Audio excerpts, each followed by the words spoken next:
নমস্কার বন্ধুরা, চৈতিস কিচেনের আরও একটা ভিডিওতে সবাইকে স্বাগত। তো আজকে করব হচ্ছে মাশরুমের রেসিপি। এগুলোকে বলে অষ্টমী ছাতু। তো এগুলো এই সময়ই পাওয়া যায়, মানে এই শরৎকালে। তো আজকে এই রেসিপিটা আপনাদের সাথে শেয়ার করব, আশা করি আপনাদের ভালো লাগবে।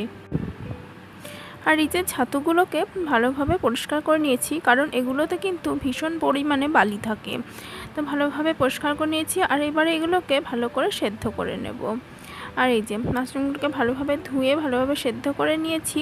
আর এখানে একটা টমেটো পেস্ট করে নিয়েছি, রয়েছে আলু, ক্যাপসিকাম, আর এখানে রয়েছে আদা বাটা। আদা বাটাটা আমি একবারে আদা পেস্ট করেছিলাম, সেই জন্য বেশ অনেকটা রয়েছে, এর থেকে নিয়ে নেব যতটা পরিমাণ দরকার। আর রান্নার জন্য গ্যাসে কড়াই বসিয়ে দিয়ে দিচ্ছি পরিমাণ মতন সর্ষের তেল। সর্ষের তেলে কিন্তু এই রান্নাগুলো বেশি ভালো হয়। তেলটা গরম হয়ে যাবার পর ফোড়ন দিয়ে দিলাম একটা শুকনো লঙ্কা আর কিছু গোটা জিরে।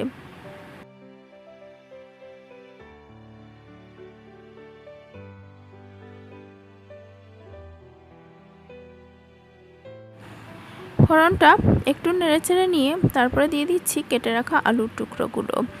আর আমি একটু আস্তে আস্তে দিচ্ছি, কারণ আলুগুলোর ভেতরে না একটু জল আছে, তো সেই জন্য জলটা ছেটকাচ্ছে।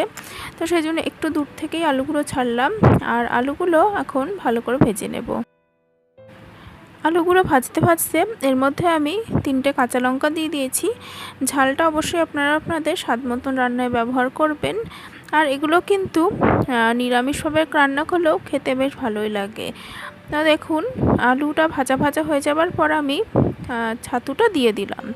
তো এবার এই ছাতু বা মাশরুম যাই বলুন না কেন, এবার এগুলোকে বেশ ভালোভাবে ভেজে নেব। আর এই ছাতুগুলো কিন্তু এই সময়, মানে এই দুর্গা পুজোর সময় যত এগিয়ে আসে, এই সময়টাই কিন্তু বেশি পাওয়া যায়। মূলত গ্রামে গঞ্জে মাঠে এগুলো হয়ে থাকে।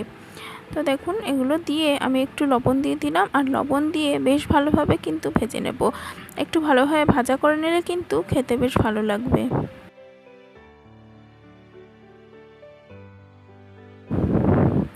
আর এবারে আমি একটুখানি হলুদ দিয়ে দিলাম। হলুদটা দিয়ে আরও কিছুক্ষণ ভালোভাবে ভেজে নেব।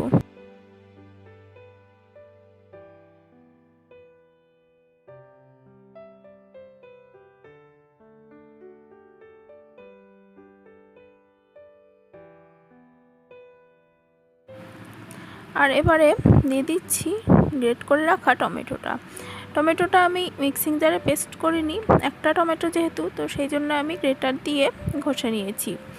মিক্সিং জারে অনেক সময় অল্প জিনিস কিন্তু ভালোভাবে পেস্ট হতে চায় না। তো টমেটো বাটাটা দিয়ে তারপরে আমি দিয়ে দিলাম 2 চামচ মতন আদা বাটা। আর এবারে গুঁড়ো মশলা অ্যাড করে দিয়ে দিচ্ছি পরিমাণ মতন জিরে ধনের গুঁড়ো, দিয়ে দেবো আর একটু পরিমাণে হলুদ গুঁড়ো, আর দিয়ে দিচ্ছি একটু কাশ্মীরি লঙ্কার গুঁড়ো, রান্নায় সুন্দর রং আসবে। দিয়ে দিলাম লবণ আর পরিমাণ মতন চিনি দিয়ে দেবো স্বাদটাকে ব্যালেন্স করার জন্য। চিনিটা কিন্তু একদমই অপশনাল, রান্নায় না চাইলে দেবেন না। আর এবারে অল্প একটু জল দিয়ে সমস্ত মশলাটা ভালোভাবে কষিয়ে নেব। আর এই ধরনের রান্না যত ভালোভাবে কষানো হবে, ততই কিন্তু এগুলোর স্বাদ বেশ ভালো আসবে।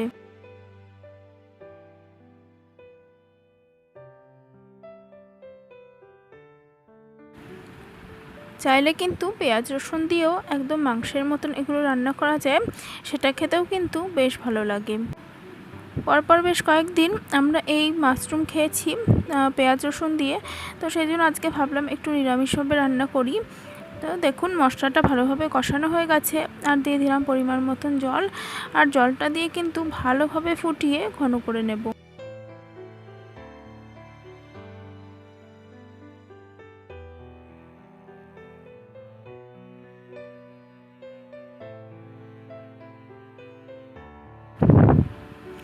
আর সমস্ত ঝোলটা কিন্তু বেশ ভালোভাবে ফুটে গেছে, তবে ফুটিয়ে আর একটু ঘন করে নেব।